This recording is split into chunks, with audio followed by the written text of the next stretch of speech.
Welcome to A Shot of Ag. We all have those moments in life that we look back on and we go, man, why didn't we take a picture of that? Well, today's guest, she's going to agree. Today we're talking with Haley Stewart from Petersburg. How you doing? I'm good. How are you? Good. For the people in Peoria, where is Petersburg? It is an hour south of here. Mm-hmm. Is that where you're from originally? I'm from Athens, which is right next to Petersburg, 5 minutes away. Okay. All right. You live there. You live there on a farm. You married a farmer. Unfortunately. Yeah. Well, that's your fault. How'd you meet that guy? The day I moved home from college, I was working the beer tent at our county fair, and he was buying beer from me, and then I never left. The beer tent. I mean, It's probably where all true love meets. No, it's probably the least romantic. That's where everybody thinks they're funny and can sing and all that. We've all been to the fair beer tent. But you moved to Hawaii? Yes, shortly after that, and then did not like it, so I moved back, and I've been there ever since. What were you doing in Hawaii? Laying on the beach, pretty much nothing. Hey, that sounds fantastic. It was like a 3-month vacation, but it just wasn't, I don't know, it's a whole other world. It's not as good as what it seems. Just what island? Oahu. Okay, so that's a city. Yeah, it was like a hot metropolis. It wasn't good. Yeah. Exact opposite of coming from cornfields. Yeah. Except less humidity, probably. We can most roll part, with the yes. best for humidity here in Illinois. So you did not grow up on a farm?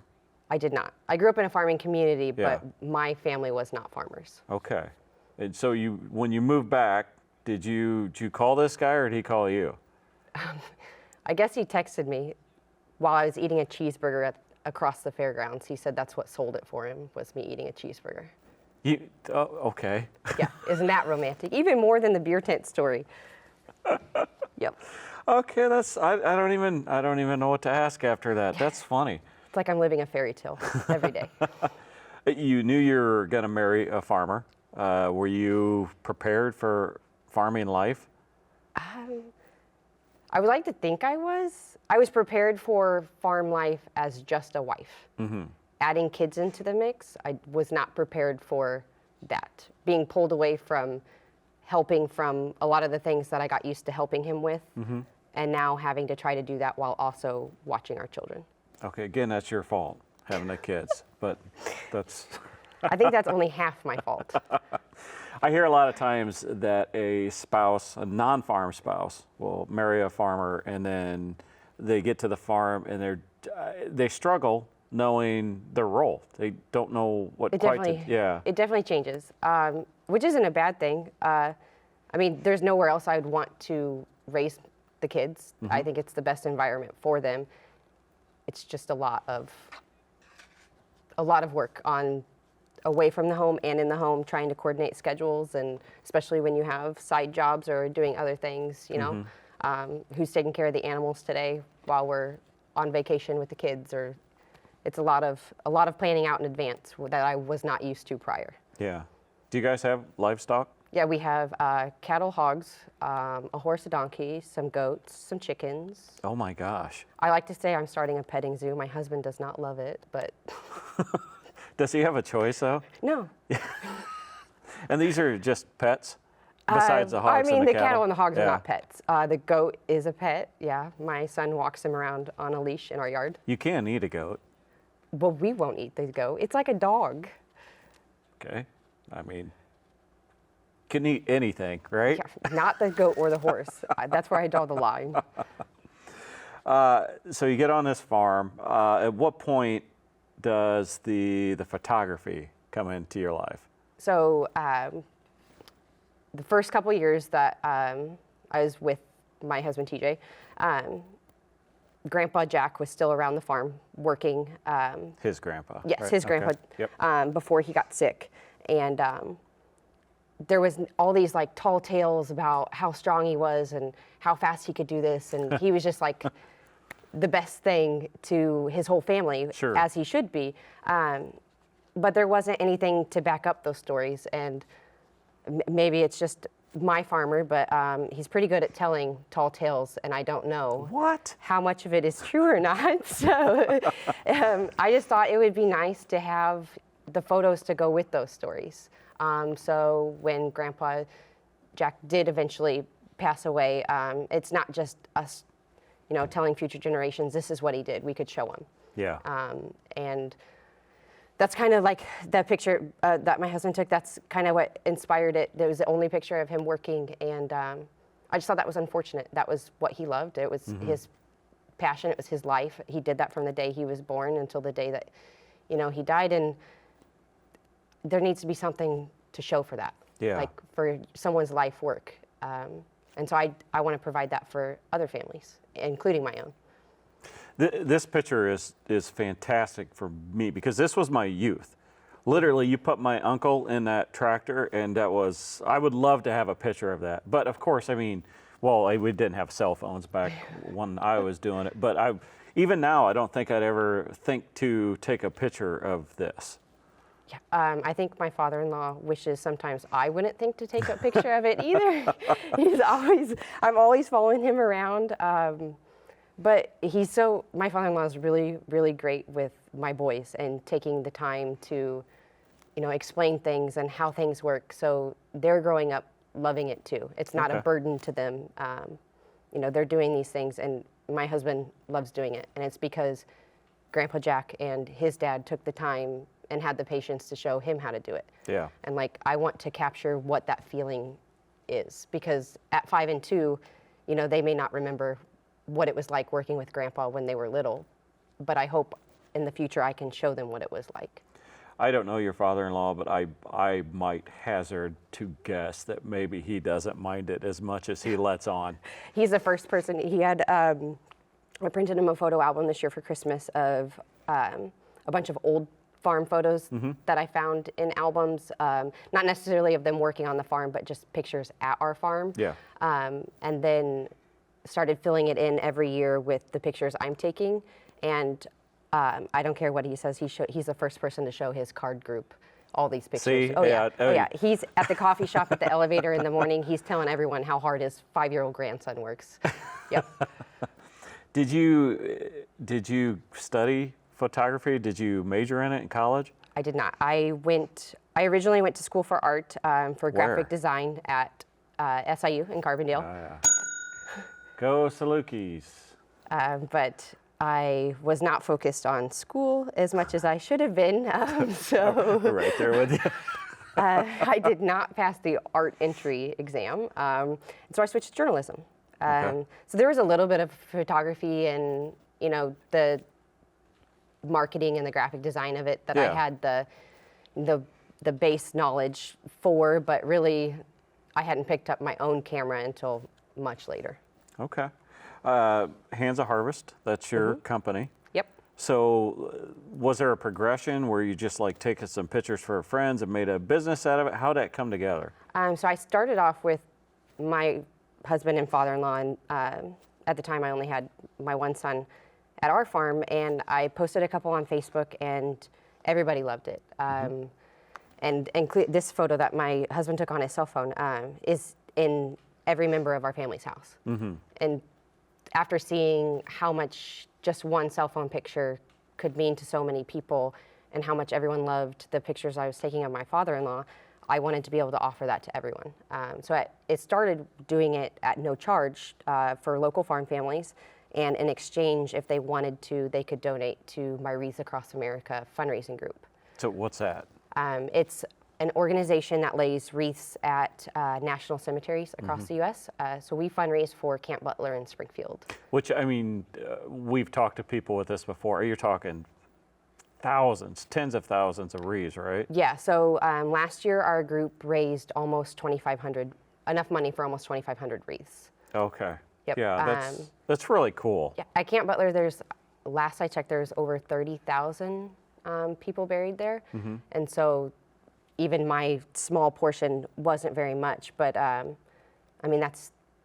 each wreath is $17 now. So even when you're donating almost 2,500, at $17, Man, that's a I need to community go into effort the for wreath sure. business. You just take a pine and wrap it up, right? I can don't do know. that. They come from somewhere out east. I don't know. They haul them in. That's all I know. But Well, it's at some point. I mean, learning is great and that, but you got to get paid for your time. yeah. So after I did it for 2 years for families for free, a lot of them donated to the Reach Across America, so it wasn't for nothing. Yeah. But after that, people from farther away wanted me to start coming, and depending on the price of gas, it just wasn't feasible to be Yeah. away from my own family, my own farm, and drive all over to go Mm-hmm. do these things. So it eventually became, I call it a part-time job, but really it's more like a full-time job, and to where I can travel and do it too for other people that aren't close. In fact, you came here today from what, your county fair? Yes, yep. Is rabbit judging today? Yeah, the rabbit and poultry show was this morning, and we have the rodeo tonight, which is, Oh, yeah, it fills the grandstand. It's a good night. that'll be the action shots, right? Yes, Yeah. that's one of my favorite things. I love taking pictures of kids exhibiting their animals in the show ring, but the rodeo's a close second. Oh, yeah. Yeah. Yeah. Are you good? I hope so. I mean, people are paying me, so I hope I'm decent at least. Do you use, okay, because I say this not to be smart, but you know, my cell phone is the same quality camera that we're filming on now. So do you actually use your phone or do you use a camera? No, I have a professional camera and added a drone last year to my equipment to kind of get How a many little times bit have of you everything. crashed it? I tried to herd our cattle with it a couple months ago, like early spring when the weather was just crappy and we were being lazy.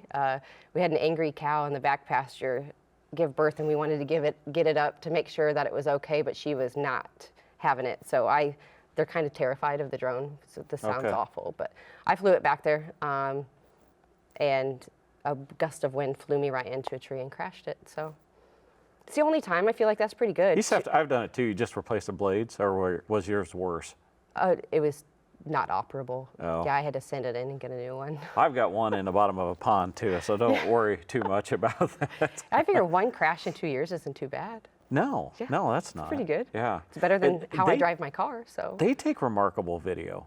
Oh yeah, it made a big difference in what I can do, and yeah, my husband has a land clearing business with a skid steer, and when he has the, I don't know the technical term, the attachment that is like shredding trees, there's The no way. Devastator, the Yeah. devil's tool. I'm not I going know to what stand you're next talking. to it and take a picture of it because I would be cut in half. Yeah. By logs flying at me. So it's nice in that situation to still be able to capture like that part of the farm or that part of people's lives, and stay safe in my car a mile away.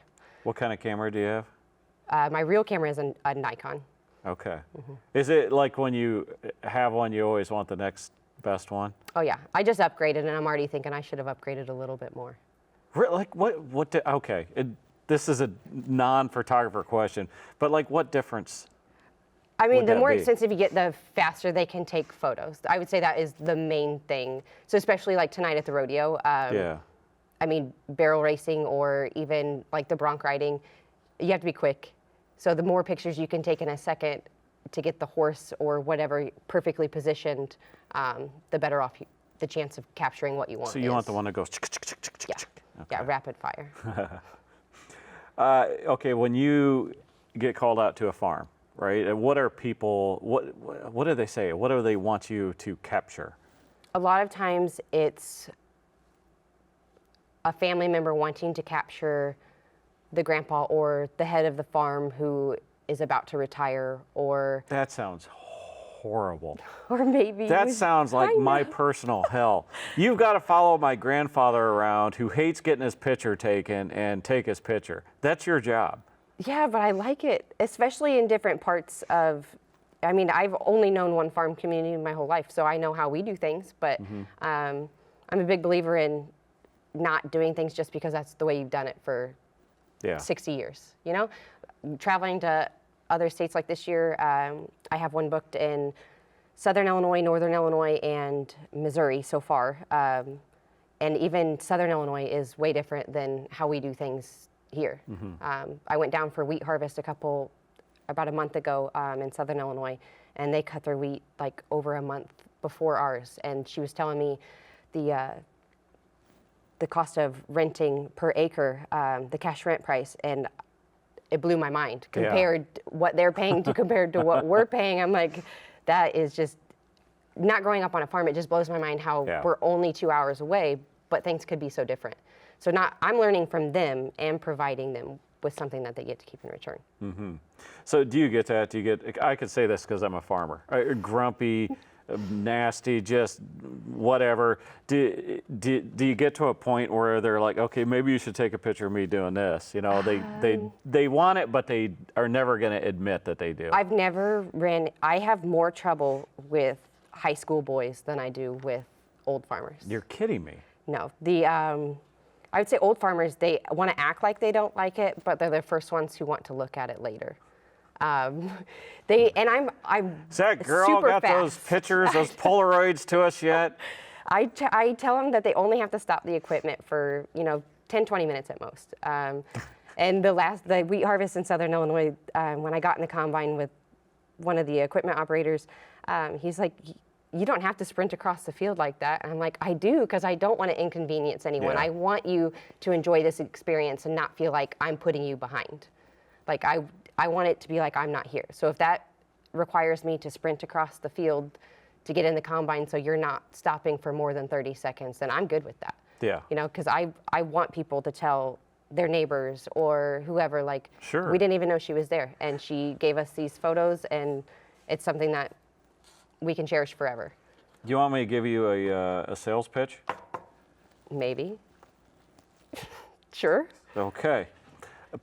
Farms should hire you because we'll never know what we're missing until we can't get that back. Exactly. Right? Just an average day of planting, average day of harvest, especially if there's some extra family around, that needs to be cataloged. Because you never know what picture is going to mean the world to you.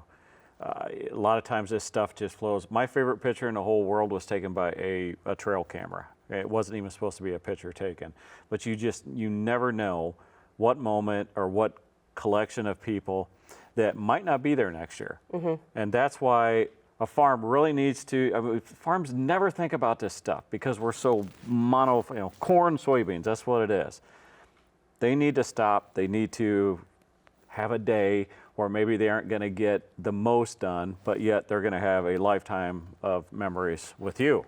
Exactly. And I think a big part of that, from some of the families I've done afterwards, they coordinate like a big field meal, more so than what they would normally. Yeah.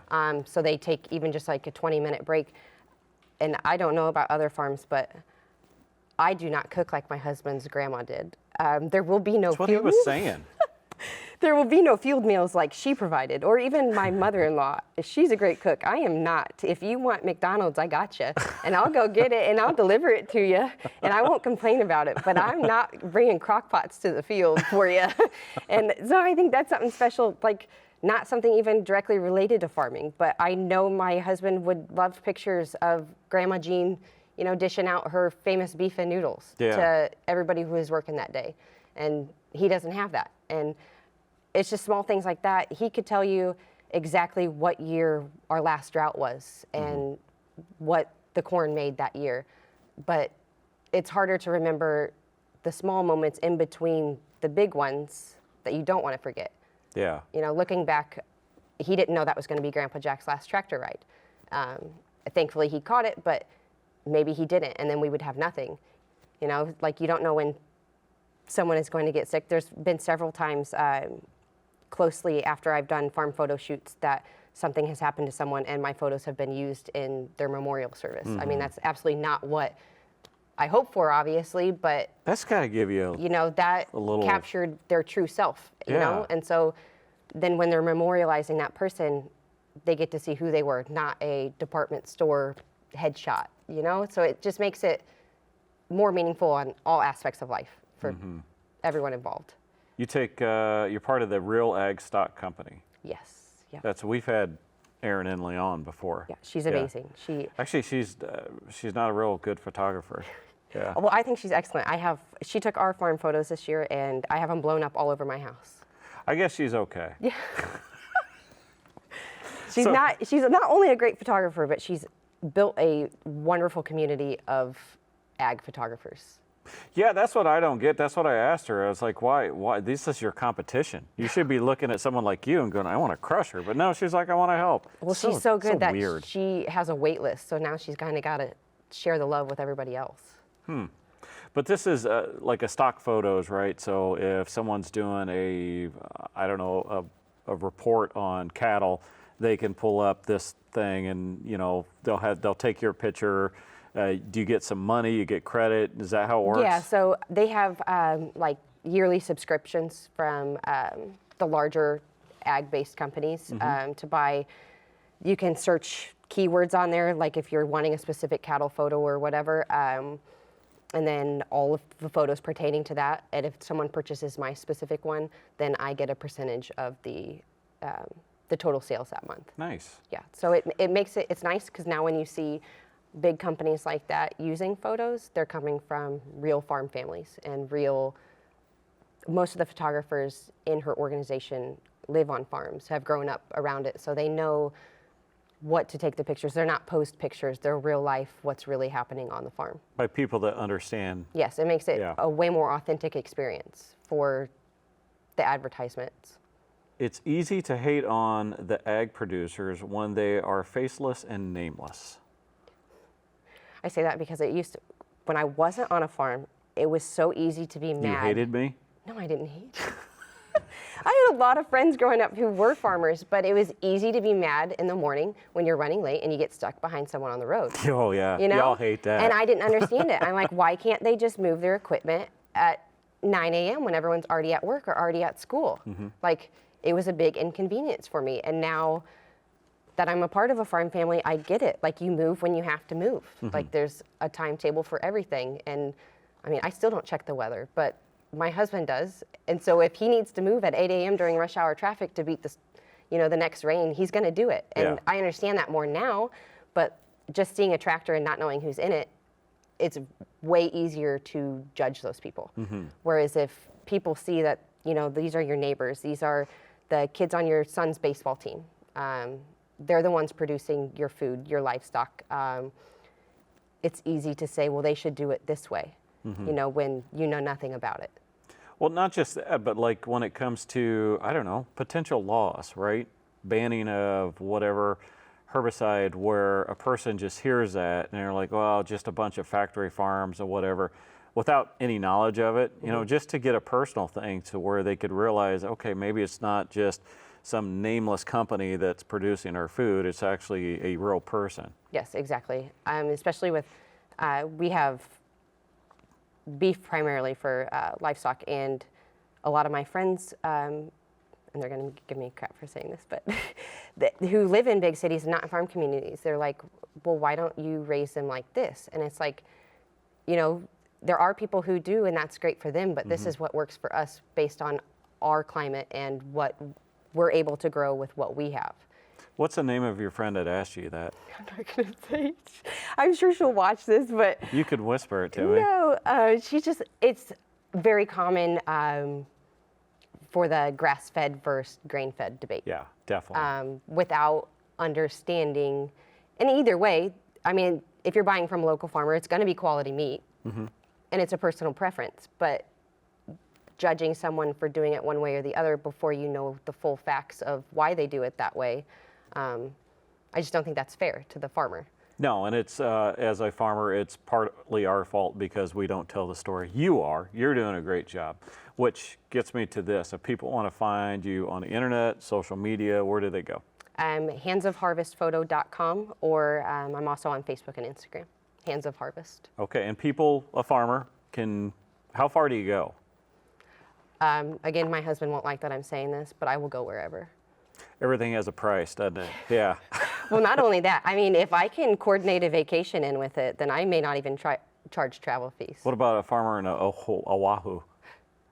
That might be where I draw the line, but maybe not. I think most farmers in Hawaii are on the main island. Yeah. And I could swing that because there's a national park there, and that's one of my goals is to make it to 40 national parks before I'm 40.